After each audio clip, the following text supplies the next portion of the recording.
ग्वालियर को मिली विकास की सौगात। सिंधिया ने आरओबी और छात्रावास का किया शुभारंभ। वेस्टर्न बाईपास से रिंग रोड को मिलेगी रफ्तार। केंद्रीय मंत्री ज्योतिरादित्य सिंधिया अल्प प्रवास पर ग्वालियर आए, जहां रेलवे स्टेशन पर उनके समर्थक नेताओं ने जोरदार उनका स्वागत किया। मीडिया से बातचीत करते हुए उन्होंने कहा कि ग्वालियर के विकास के लिए आज बड़ा दिन है। आरओबी का शुभारंभ हुआ है, छात्रावास का उद्घाटन भी हुआ है, 5 साल का जो प्रयास था वह भी पूरा हो रहा है। वेस्टर्न बाईपास भी मिला है और इससे ग्वालियर की रिंग रोड में भी मदद मिलेगी। वहीं गुना अशोक नगर में भी ग्वालियर की तर्ज पर आदर्श गौशाला बनेगी। इसके साथ ही वक्फ बिल पर सिंधिया ने कहा कि विपक्षियों की विचारधारा है कि मुतवल्ली की तरह चले, जमीनों का गलत इस्तेमाल करे, लेकिन उनका भांडाफोड़ पीएम मोदी और बीजेपी ने कर दिया है। वक्फ की जो जमीन है विकास प्रगति के लिए इस्तेमाल की जाएगी। यह सभी लोगों की विचारधारा है और सभी समाज और मुस्लिम समाज की भी विचारधारा है। कुछ लोग होते हैं जिस तरह से नाके पर चूकी लगती है, वैसे मुस्लिम समाज में भी सदुपयोग नहीं करने देना चाहते हैं। और कांग्रेस के राष्ट्रीय अधिवेशन पर सिंधिया ने कहा कि कांग्रेस पार्टी अपना अधिवेशन करे, प्रजातंत्र में सबको अधिकार है, वह अधिवेशन करते रहें, लेकिन माहौल जनता और आप हम बनाते हैं। आज ग्वालियर के लिए बहुत बड़ी खुशखबरी जो आज हम लोगों का रेलवे ओवरब्रिज का उद्घाटन मुख्यमंत्री जी के हाथों द्वारा हुआ है। इसी के साथ 50 सीटर हमारे अनुसूचित जाति की हमारी बच्चियों के लिए एक हॉस्टल का उद्घाटन किया गया है। मैं धन्यवाद देना चाहता हूँ।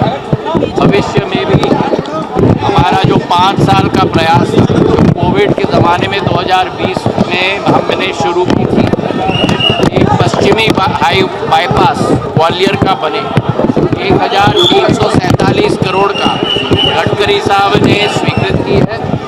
हम सब सारे भारतीय जनता पार्टी के लोग प्रधानमंत्री जी को, गडकरी साहब को, मोहन यादव जी मुख्यमंत्री जी को दिल के गहराइयों से धन्यवाद अर्पित करते हैं।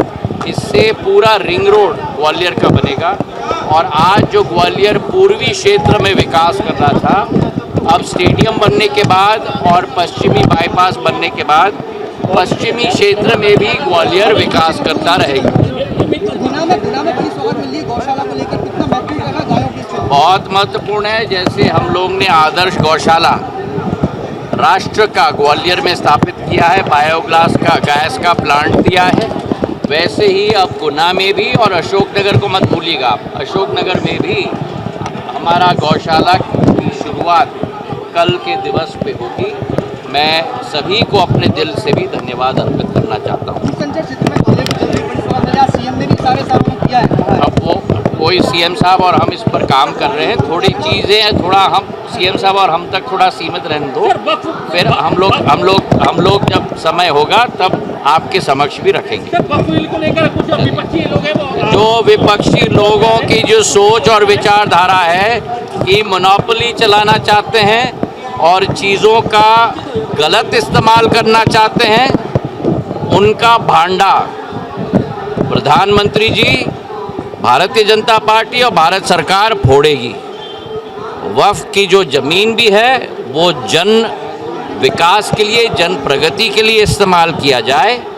ये सभी लोगों की विचारधारा है, सब समाजों की भी विचारधारा है, मुस्लिम समाज की भी विचारधारा है। पर जो जैसे कहते हैं ना, नाके पर जो चुंगी लगाकर बैठे हुए हैं, जो मुस्लिम समाज में भी उसका सदुपयोग नहीं करने देना चाहते हैं, उनकी मोनोपोली को वक्फ बिल ने समाप्त किया है और पूर्ण स्वतंत्रता के साथ केवल समाज के लिए ही कार्य वक्फ में होगा, पर जनसेवा का कार्य होगा। कांग्रेस का राष्ट्रीय अधिवेशन हो रहा है, कांग्रेस बहुत बहुत धन्यवाद। अधिवेशन मैं क्या कहूँगा भाई, वो कांग्रेस का अधिवेशन है। मैं इस पे मैं क्या कहूँगा जयप्रकाश जी, और अब तो भारतीय जनता पार्टी के बारे में आप प्रश्न करो, हम उत्तर देंगे।